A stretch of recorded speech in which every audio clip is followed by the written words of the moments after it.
Hello बच्चों, इस video में मैं आप लोगों को स्वर संधि के तीसरे भेद वृद्धि स्वर संधि इसके बारे में आज मैं बताने वाली हूँ। इसकी परिभाषा जान लेते हैं। परिभाषा में ही पूरे नियम छुपे हुए हैं।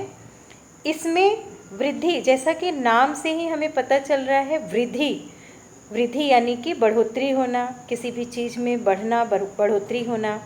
तो इसके नियम भी वैसे ही हैं वृद्धि वाले, जैसे कि इसमें आ के बाद अगर ए या ए में से कोई भी आए, अ हो या आ हो, तो वो ए में वृद्धि हो जाती है, यानी कि इनमें जो बड़ा है वो ए में वृद्धि हो जाती है।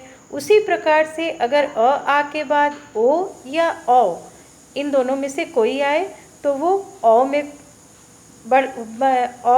में परिवर्तित हो जाता है, यानी कि औ में उसकी वृद्धि हो जाती है। अब इसके नियम बस इतने ही हैं। इस नियम के अनुसार हम कुछ उदाहरण देखते हैं।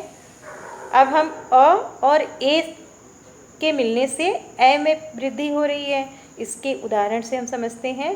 लोक धन ऐषणा, यहाँ पर अ वर्ण है क में और यहाँ पर ए वर्ण है, तो ये जो दोनों मिलकर क्या हो गए, ए हो गए। नियम के अनुसार ए हो गए, तो ये क में ए की मात्रा लगा दी गई, तो लोकैषणा, और ये ए जो है वो समाप्त हो गया, यानी कि इसकी मात्रा जो है वो ए में वृद्धि हो गई और हमने क में ए की मात्रा लगा दी।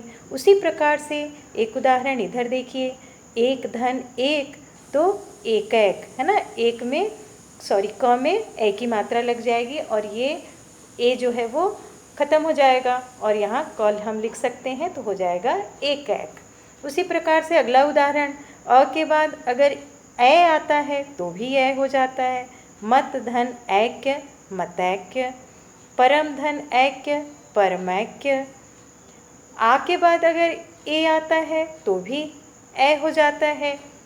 सदा धन एव, सदैव, यहाँ देखिए आ की मात्रा आ वर्ण लगा है और यहाँ ए, तो ये दोनों मिलकर के ए में परिवर्तित हो गया। सदैव, द में ए की मात्रा लग गई, यानी ये आ और ए दोनों ही समाप्त हो गए, इनके बदले में वृद्धि हो गई ए के मात्रा की।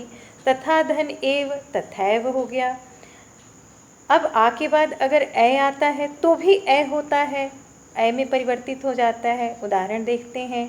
महाधन ऐश्वर्य, यहाँ आ वर्ण और यहाँ ए वर्ण दोनों मिलकर ए हो गए, महेश्वर्य, यानी कि यहाँ का आ वर्ण भी समाप्त हो गया और यहाँ का ए वर्ण जो है वो दोनों मिलकर ए में परिवर्तित हो गया। उसी प्रकार से यहाँ एक और उदाहरण देखिए, माता धन ऐश्वर्य, मातैश्वर्य हो जाएगा ये। अगला उदाहरण, अधन ओ, ये औ में परिवर्तित हो गया। इस नियम के अनुसार आ के बाद ओ और औ हो तो ये औ हो जाता है, यानी कि अ के बाद ओ आया, ओ अगर आ रहा है तो वो औ बन जाता है। जैसे वन धन औषधि, यहाँ अ वर्ण यहाँ ओ वर्ण दोनों मिलकर के औ वर्ण में परिवर्तित हो गए, वनौषधि। अ के बाद अगर औ आ रहा है तो भी औ हो जाता है, परम धन औषध, परम औषध। आ के बाद अगर ओ आ रहा है तो भी औ हो जाता है, महाधन ओजस्वी, महोजस्वी। अगर आ के बाद औ आता है तो भी औ हो जाता है, महाधन औषध, महौषध। इस प्रकार से इधर के भी उदाहरण देख लेते हैं। नर धन ओज, नरौज। वन धन औषध, वनौषध। महाधन ओज, महौज। महाधन औदार्य, महोदार्य। इस प्रकार से वृद्धि स्वर संधि जो है उनमें बस दो ही नियम होते हैं, हमें बस इतना याद रखना है।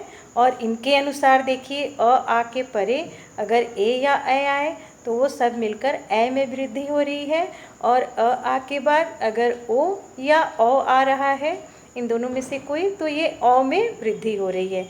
इतने ही नियम बस इसमें आते हैं, इसे याद कर लेंगे तो सरलता होगी। और इसी को